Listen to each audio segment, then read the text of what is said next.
My daughter told her friends I was just renting and would probably always stay that way. She said it like it was something to be embarrassed about, like it explained everything about who I was and what I could never become. I heard it from the hallway outside her bedroom, her voice low but not low enough, and I stood there for a second longer than I should have, not angry, not even surprised, just still, like something inside me had quietly settled into place. I didn't knock. I didn't interrupt. I just turned and walked back into the kitchen and kept doing what I had been doing, rinsing the same plate twice, drying it slowly, placing it back in the cabinet like it mattered, because in that moment I understood something she didn't.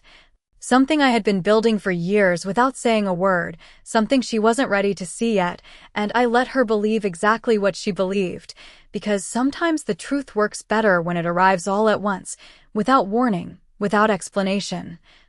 Just sitting there in front of you like something you can't ignore anymore. I'm 44 years old, and for most of my adult life I've worked 2 jobs, sometimes 3. I spent my mornings at a dental office checking patients in, answering phones, smiling when I didn't feel like smiling, and my nights cleaning office buildings downtown, empty spaces that smelled like coffee and carpet cleaner. I used to apply to some of those offices years ago, back when I thought I would end up behind one of those desks instead of wiping them down after everyone else had gone home. But life doesn't always move in straight lines. Sometimes it loops. Sometimes it slows you down just enough to teach you something you didn't know you needed, and I learned how to keep going. I learned how to stretch every dollar, how to pay rent on time every single month even when it meant skipping things that other people thought were normal, dinners out, vacations, new clothes that weren't on clearance. I raised my daughter in that apartment, 2 bedrooms, thin walls, a kitchen that always felt a little too small, the kind of place where you could hear your neighbor's TV through the wall and learn their routine without ever meeting them. I never pretended it was something it wasn't, but I never saw it as something to be ashamed of either. It was stable, it was ours in the only way that mattered at the time, and I made sure she had what she needed: school supplies, decent shoes, a safe place to come home to every night. But as she got older, things started to shift, not all at once, just little changes.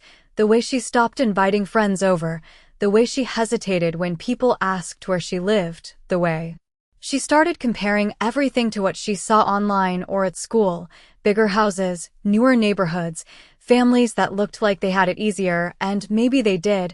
I don't blame her for noticing the difference. I don't even blame her for feeling it.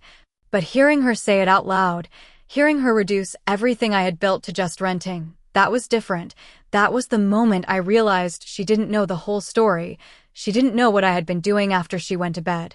She didn't know about the nights I stayed up going over numbers, reading about credit, learning how money actually worked instead of just watching it disappear.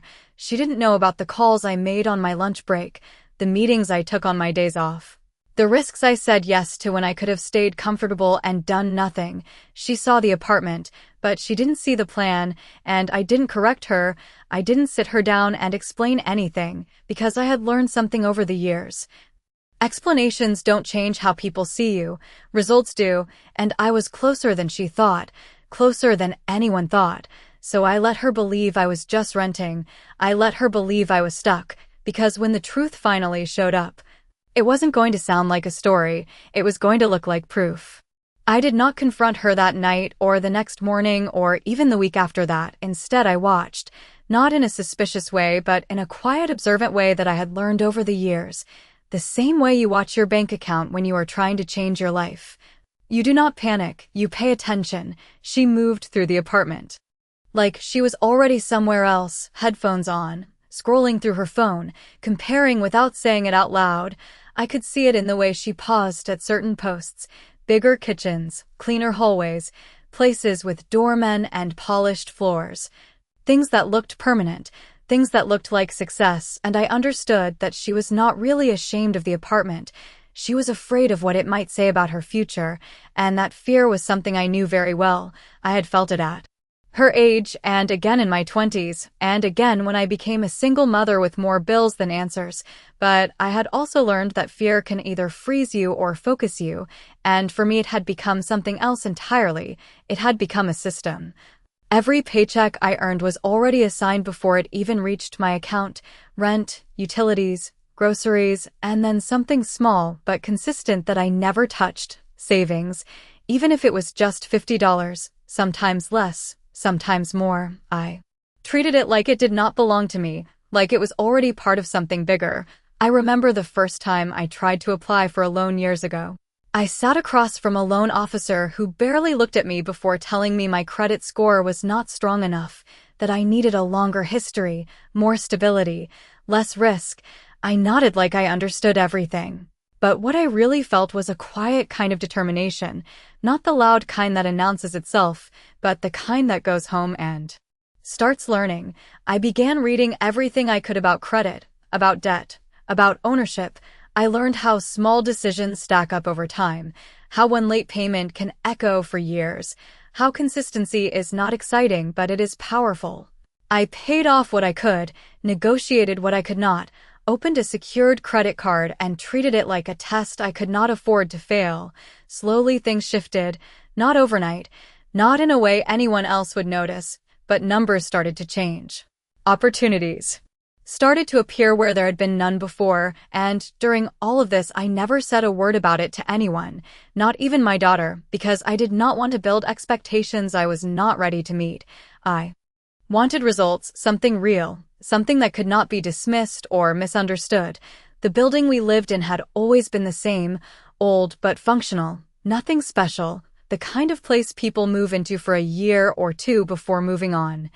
Except most of them never did. I knew the landlord by name, not personally, but enough to exchange a few words when something needed fixing.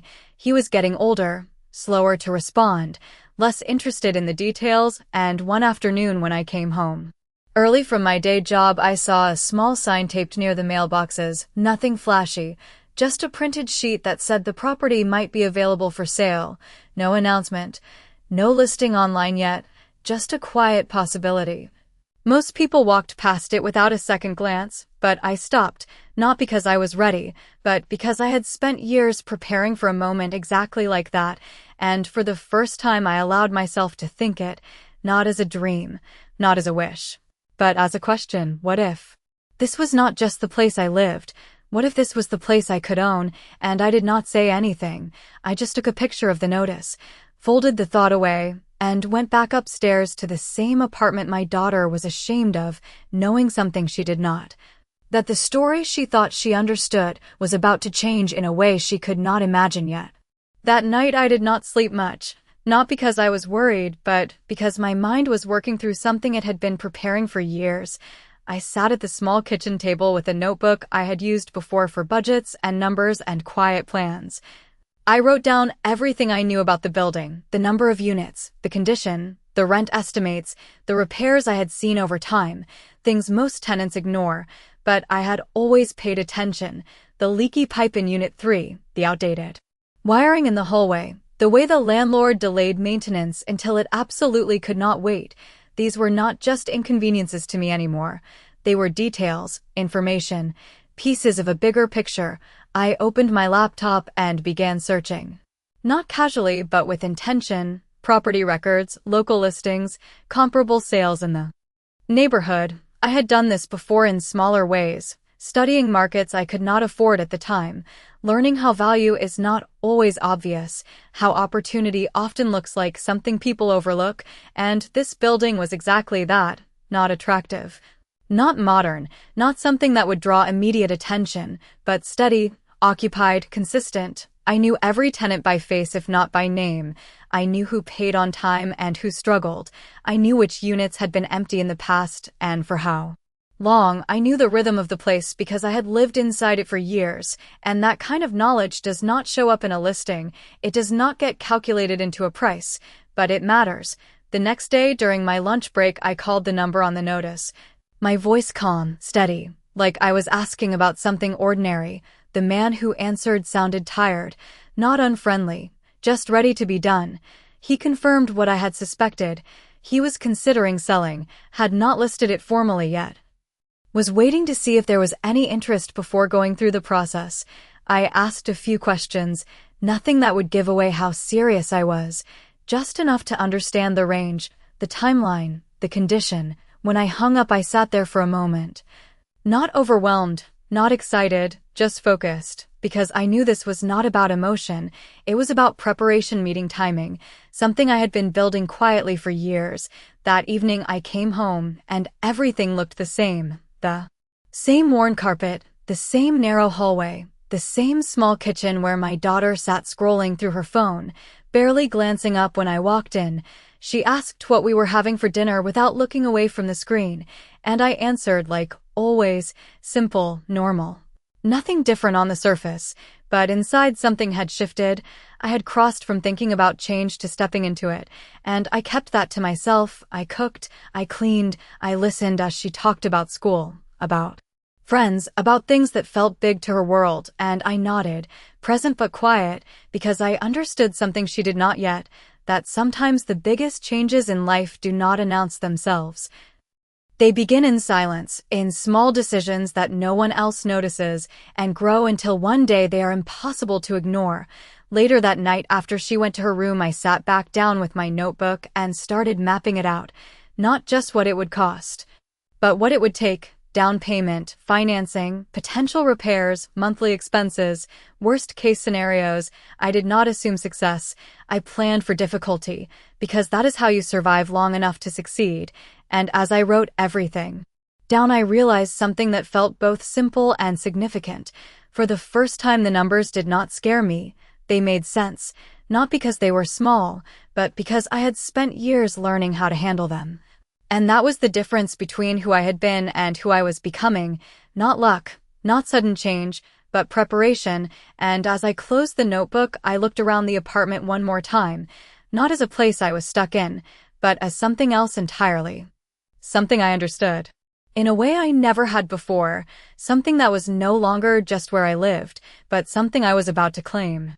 The next few days moved quietly on the outside, but inside everything felt precise and deliberate. I adjusted my schedule without telling anyone why, taking shorter breaks, picking up one extra shift over the weekend. Not because I needed more money immediately, but because I wanted to see how much more I could handle. I treated it like training, like testing the limits of a system I had built over years.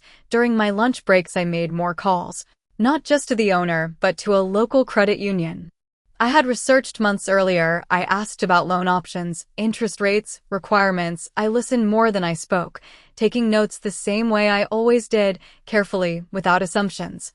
One of the loan officers asked if I had experience with property ownership, and I answered honestly, not directly, but I understand the responsibilities, and that was true. I understood them in a way that did not come from owning yet, but from observing, from living inside the small details most people ignore: the cost of delayed repairs, the importance of consistency, the value of tenants who stay because they feel stable. That afternoon, I pulled my credit report again, not with anxiety like I used to, but with focus. The number was not perfect, but it was strong enough to be taken seriously, and that was all I needed. I did not need everything to be ideal. I just needed it to be possible. At home, nothing had changed on the surface. My daughter moved through her routines, school, homework, her phone, her friends. She mentioned a classmate whose family had just moved into a new house across town, bigger, newer, with a backyard and a garage. She said it casually, but I could hear the comparison underneath. I did not respond with explanations or defenses. I just nodded and continued cooking, stirring the same pot, measuring the same ingredients, doing the same things I had always done, because I had learned that not every truth needs to be spoken immediately. Some truths need to be lived first. Later that evening, I reviewed the numbers again, this time more seriously, estimating the down payment, calculating what I could realistically afford without stretching too far. I accounted for repairs, for vacancies, for unexpected costs that always show up when you think you are prepared. I built in space for mistakes because I knew they would happen, and as I worked through everything, one thought kept returning, not as a question, but as a quiet statement: this is not impossible. That realization did not come with excitement or fear. It came with clarity. The kind that removes hesitation. The next morning before leaving for work, I looked around the apartment again. The same walls, the same worn edges, the same narrow spaces that had held our lives for so many years. And I realized something had shifted in the way I saw it. It no longer felt temporary. It felt like something I understood completely, something I could take responsibility for in a way I never had before, and that changed everything. That afternoon, I called the owner again and asked a more direct question: "What price range are you considering?" There was a pause on the other end. Not long, just enough to signal that this conversation was becoming more real. He gave me a number, not final but close, and I wrote it down slowly, repeating it once to make sure I heard correctly. When I ended the call, I did not react. I did not celebrate or doubt. I simply adjusted my notes, recalculated, and saw that the gap between where I was and where I needed to be was smaller than I expected. Not small enough to ignore, but small enough to bridge, and that was the moment everything became concrete. Not a possibility, not a plan, but a direction. Something I could move towards step by step, quietly, without announcement, and I kept that to myself because I knew when the time came, the proof would speak louder than anything I could say. The following week became a series of small steps that looked ordinary from the outside, but carried weight in ways no one else could see. I scheduled a meeting with the credit union on a Tuesday afternoon, using one of my saved vacation hours. Not because I wanted time off, but because I understood that sometimes progress requires stepping out of routine. The office was quiet, neutral colors, a desk that had seen hundreds of conversations like this one. The loan officer reviewed my documents slowly: income statements, credit history, savings, everything laid out in a way that made my life look simple on paper, numbers instead of years, figures instead of sacrifices.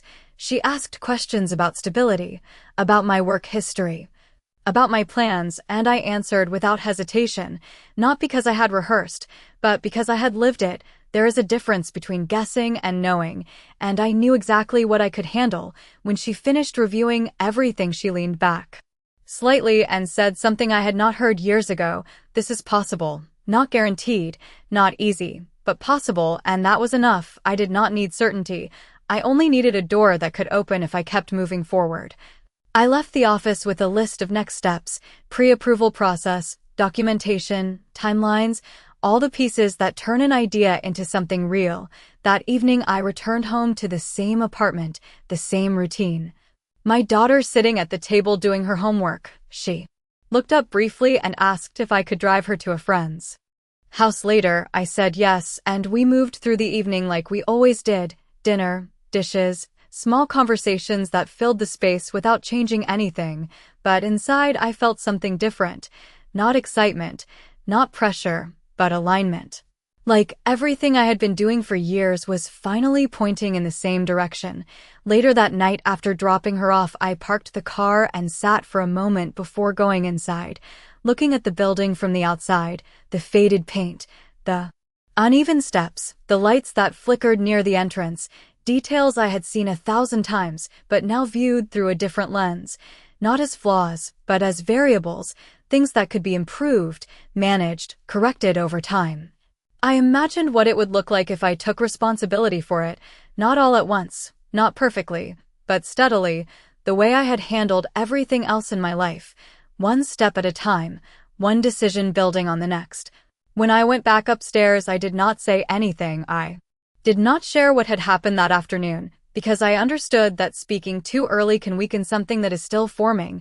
Instead, I sat down at the table with my notebook again and updated everything, adjusting numbers based on the new information, refining the plan, preparing for the next phase. I accounted for the down payment, the monthly loan, the repairs that would need attention first: plumbing, lighting, safety. I prioritized stability over appearance, because I knew what matters when you are building something real. And as I worked through the details, I realized something that felt both simple and powerful. I was no longer reacting to life. I was shaping it, not in a dramatic way, not in a way anyone would notice yet, but in a quiet, deliberate way that builds momentum over time. And upstairs in her room, my daughter continued living inside the version of our life she believed was permanent, unaware that the foundation beneath it was already changing slowly, quietly, but in a way that would soon become impossible to ignore. The process did not move fast after that meeting, and I did not expect it to. Real change rarely does. Instead, it moved in layers. Paperwork. Verification. Waiting. Then more paperwork. I gathered every document they asked for: tax returns, pay stubs, bank statements, records of payments that proved I had been consistent even when things were tight. I organized everything carefully. Not because anyone told me to, but because I understood that clarity matters when you are asking someone to trust you with something this serious. Every evening after work, I sat at the same table reviewing emails, responding to requests, double-checking numbers, making sure nothing was missing. I treated it like a second job because in a way it was a job that could change everything if I handled it correctly. During the day, I continued my normal routine, answering phones, greeting patients, keeping my voice steady and professional. No one there knew what I was working toward, and I preferred it that way. Progress feels stronger when it is quiet. At night, when I cleaned the offices downtown, I found myself paying attention to different details. Not just surfaces and tasks, but systems, how things were maintained, how small issues turned into bigger ones when ignored. I began to see everything through the same lens, not as something temporary, but as something that required responsibility. And that shift stayed with me when I returned home.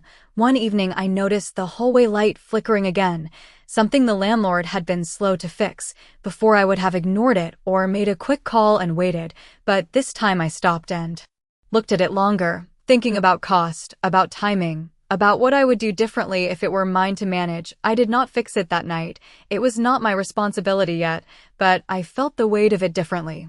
Like I was already stepping into a role I had not officially claimed. My daughter continued moving through her world unaware of any of this. She talked about school, about friends, about a college she wanted to visit someday. She mentioned how some of her classmates already had plans, already knew what their futures looked like, and I listened, not correcting, not comparing, just present, because I knew something she did not yet, that plans can change, that paths can shift, that stability is something you build long before anyone sees the result. A few days later, I received an email from the credit union, a conditional pre-approval, not final, but strong enough to move forward. I read it twice to make sure I understood every detail, the terms, the requirements, the conditions that still needed to be met, and then I closed the email without reacting outwardly, because I had learned that moments like this are not for celebration yet. They're for focus, for the next step. That evening, I updated my notebook again, adjusting the plan based on the new numbers, confirming that everything still aligned, that the margins were still safe, that I was not pushing beyond what I could handle. And for the first time, I allowed myself a small moment of acknowledgement, not excitement, but recognition, that what I had been building quietly for years was now real enough to move forward. I looked around the apartment again, the same space that had held so many versions of our lives, and I saw it clearly, not as something to escape, not as something to be ashamed of, but as something that had given me the foundation to reach this point. And I understood that soon the way we saw this place would change, not because the walls were different, but because the truth behind them would finally be visible. The final stage did not arrive with a dramatic moment, but with a steady sequence of confirmations that turned everything from possible into real. The appraisal came first. An inspection of the building that translated what I had known intuitively into formal numbers, condition, value, potential. I walked through the property with the appraiser quietly. Not as a tenant this time, but as someone who needed to understand every detail from a different perspective: the worn steps, the aging fixtures, the small repairs that had been delayed for years. None of it surprised me. If anything, it reassured me, because I had already accounted for these things in my plan, already accepted them as part of the process. After the inspection, I returned to my routine without mentioning it, because outwardly nothing had changed yet, but internally everything was aligning. The lender requested a few final documents, small clarifications, confirmations that I provided without hesitation. Each email answered the same day, each requirement met carefully, not rushed, not careless, because I knew that at this stage precision mattered more than speed. One evening, as I reviewed the latest update on my phone, I saw the message I had been working toward for years. Clear to close, simple words, but they carried the weight of every late night. Every extra shift, every decision I had, made when no one was watching, I did not react immediately. I read it again, slowly, making sure there was no misunderstanding, and then I set the phone down on the table, letting the reality settle in quietly. My daughter was in the living room, talking to a friend on speaker, laughing about something at school, completely unaware that the foundation of her world had just shifted in a way she had never imagined. I walked past her into the kitchen and poured a glass of water. The same routine. The same movements, but everything felt different in a way that was hard to explain. Not bigger, not louder, just more certain. The closing was scheduled for the following week, a weekday morning that required me to take time off from work again. I arranged it carefully, making sure nothing else would be affected, because I had learned that major steps should not create unnecessary disruption. The day arrived quietly, no announcement, no audience, just a small office, a stack of documents, and a series of signatures that formalized everything I had built over time. I listened as each page was explained, each term reviewed, not rushing, not skipping anything, because this was not just a moment, it was a responsibility. When I signed the final document, there was no dramatic feeling, no sudden rush, just a calm recognition that the work had led exactly where it was meant to go. I was handed the final papers, including the deed. A simple document that represented something far greater than its appearance, and I held it carefully, not as a symbol to display, but as proof of something real, something earned. When I stepped outside the office, the world looked exactly the same. Traffic moving.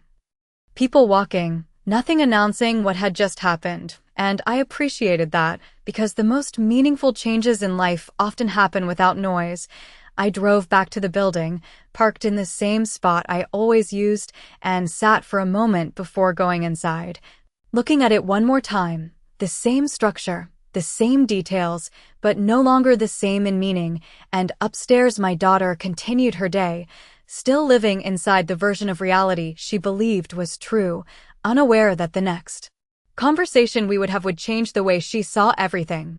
When I walked into the apartment that evening, everything looked the same as it always had, the same worn couch, the same small table, the same quiet hum of the air conditioner that struggled on warmer days. My daughter was sitting at the table again, her phone in her hand, her attention somewhere else. She glanced up briefly and asked what was for dinner. The same question, the same tone, like nothing had changed, and in a way she was right. Nothing visible had changed. Not yet. I set my bag down slowly and moved into the kitchen, taking out the same ingredients, following the same routine, letting the moment settle instead of rushing it, because I knew this was not something to announce quickly or dramatically, it was something to place carefully. Like everything else I had done to get here, we ate dinner quietly, small conversations about school, about assignments, about things that filled the space, but did not carry weight. I listened, nodded, responded when needed, and waited. Not for the right words, but for the right moment. After we finished eating, she stood up and started clearing her plate, moving through the motions without looking at me, and that was when I decided it was time, not because anything special had happened, but because everything important already had.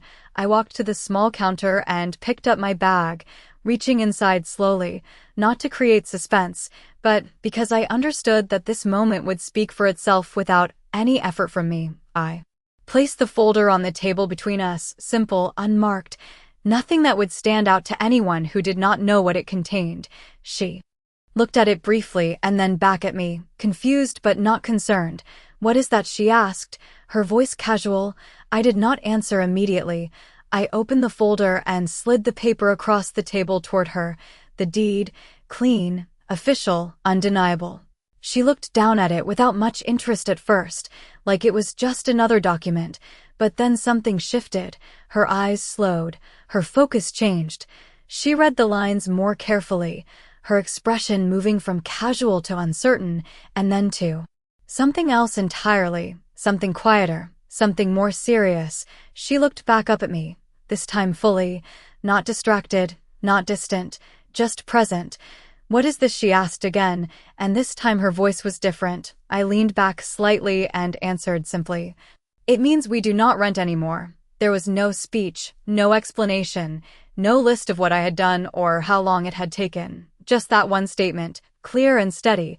She looked back down at the paper, then around the apartment, like she was seeing it for the first time. The same walls, the same space, but something in her understanding had shifted.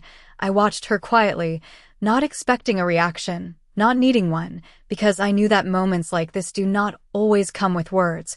Sometimes they come with silence, the kind that forces you to rethink everything you thought you knew. She sat down slowly, still holding the paper, her mind working through something she had not been prepared for, and I let her take that time. Because this was not about proving her wrong, it was about showing her something real, something that could not be dismissed or explained away, something that existed whether she understood it yet or not. And for the first time since I had overheard her words in the hallway, I saw something different in the way she looked at me. Not guilt, not shame, but awareness, the beginning of understanding, and I knew that was enough. She did not say much that night after that moment, and I did not expect her to, because understanding does not always arrive with words. Sometimes it arrives quietly and takes time to settle. She placed the paper back into the folder carefully. Not casually like before, but with a kind of attention that had not been there earlier, and then she sat there for a while, looking around the apartment again, not with the same quick glance she used to give it, but slower, more deliberate. As if she was trying to match what she saw with what she had just learned. The walls had not changed, the space had not expanded, nothing about the physical place was different, but something inside her perception had shifted, and I could see it in the way she moved. In the way she stayed quiet instead of returning immediately to her phone. Later that evening, she asked a few small questions, not about the details of the purchase or the process, but about time. How long? When did you start? And I answered simply, not with a long explanation. Just enough for her to understand that this had not happened overnight, that it had been building slowly in the background of everything she thought she knew. She nodded as if she was putting pieces together, not just about the apartment, but about me, about the choices she had seen but never fully understood, the late nights, the extra shifts, the quiet routines that had always been there without explanation. The next morning felt different even though nothing had visibly changed. She moved through the apartment more carefully, not in a dramatic way, but in small ways that were easy to miss. She picked up things she used to leave behind.